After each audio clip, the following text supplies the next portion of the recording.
Hello, my friends. Today is July the 28th, and this is a psychic reading for you if this is your birth date.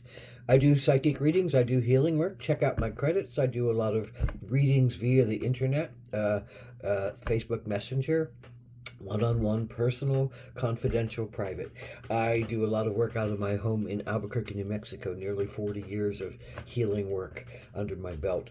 There's a four-card pull to cover the year to follow, a lens to look at the year through, a challenge you might face this year, an action you can take to stay in balance, and an outcome or a synopsis card. This is approximately 6 to 10 minutes, so bear with me. This is the lens card, the flame.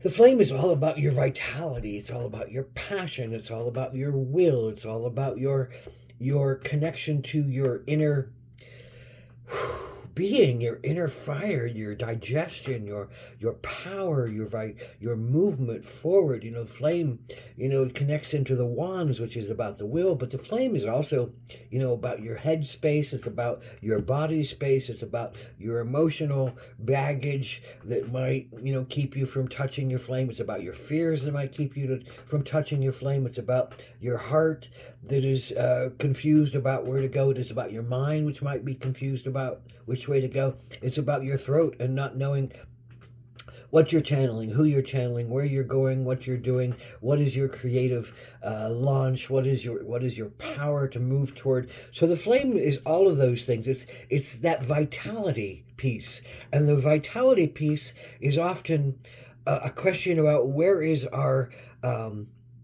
sacred flame? What is the flame that really impassions us, that really moves us, that really calls us to go toward it, to find it in ourselves and to match it up with something outside of ourselves that wants to merge in that fire, in that passion, in that sacred duty, that sacred willpower to say, I am moving toward this. I am this fire. I connect with this fire. I channel this fire. I move forward in this fire, this will, this grace, this passion that wants me to be alive and be active and be in touch with my whole body and my whole vitality in order for me to do the best that I can do while in this physical form. So what's your challenge? Well, absolutely, it's the Ace of Wands. This is about, again, what I just said, the flames. Wands are connected to fire, digestion, passion, will, purpose, the drive within us, the ego definition that says, oh, I am this and not that. I'm working toward this and this is what I have to be, or this is how I'm going to stand in the face of all these things. So there's a challenge to your ego, there's a challenge to your place, there's a challenge to your question of who you want to be, how you want to be, what you want to show up as. And underneath it all, I think, is the same as the question of the flame. What's really moving you? What's really motivating you? What's really calling you to your destiny, to your fire, to your sacred passion?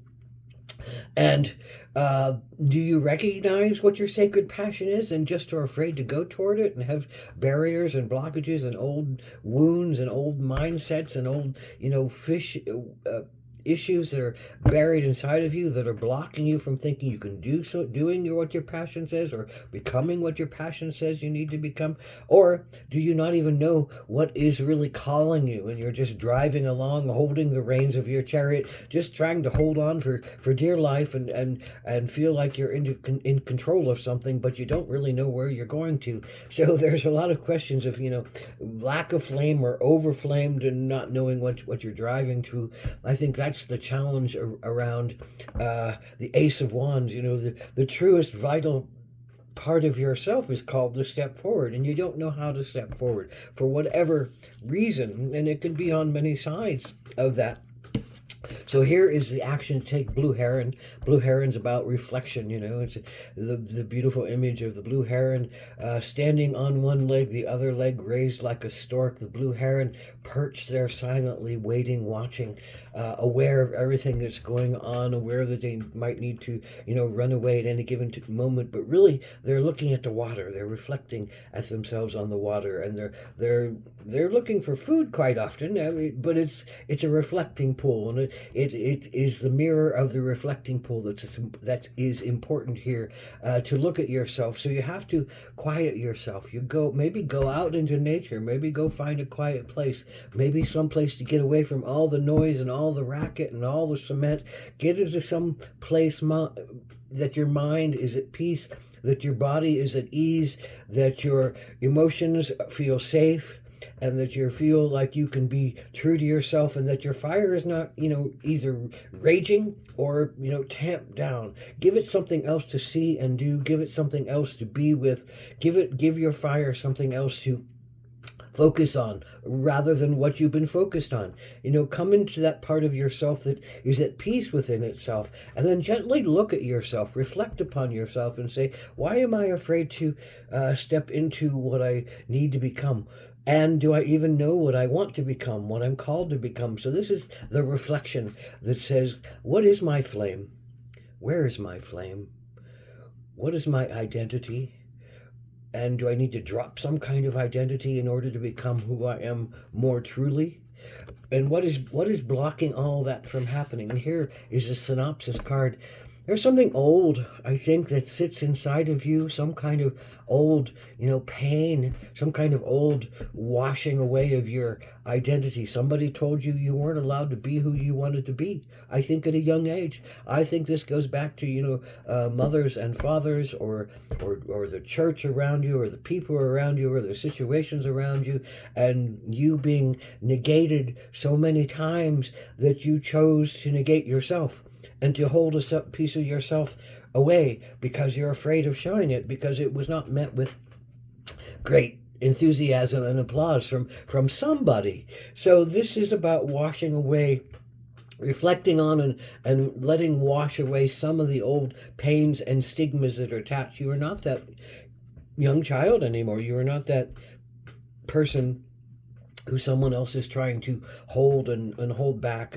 And even if someone is calling you names, it's not a time for you to let their names bother you. It's time for you to become authentic and true to yourself. And you can only do that by facing some of the probably hardest fears you need to face about yourself and your identity, and about your flame, and about your passion. What's your passion? Did your child remember what your passion was? What was your child's passion? And maybe that's really what the reflection is all about. What is your inner child? What did they want to do? What did your inner child want to do? You as a child, what did you want to do when you were young?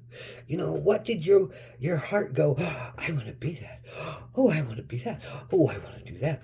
Oh, I want to do that. Oh, I want to do that. We're so full of these beautiful adventures, and the beautiful possibilities, and beautiful aims that get knocked out of us, that get beat down of us, that get put into, oh no, but you can't, you have to follow this route, you have to do this thing, and you have to stay within these rules, and you have to follow this order, and you can't be bigger than what you are, and you're small, and you're insignificant, and you don't have that power, and you don't have that money, and you don't have that love, and you don't have that backing. There's so many dang words that have stopped so many of us from being our true selves.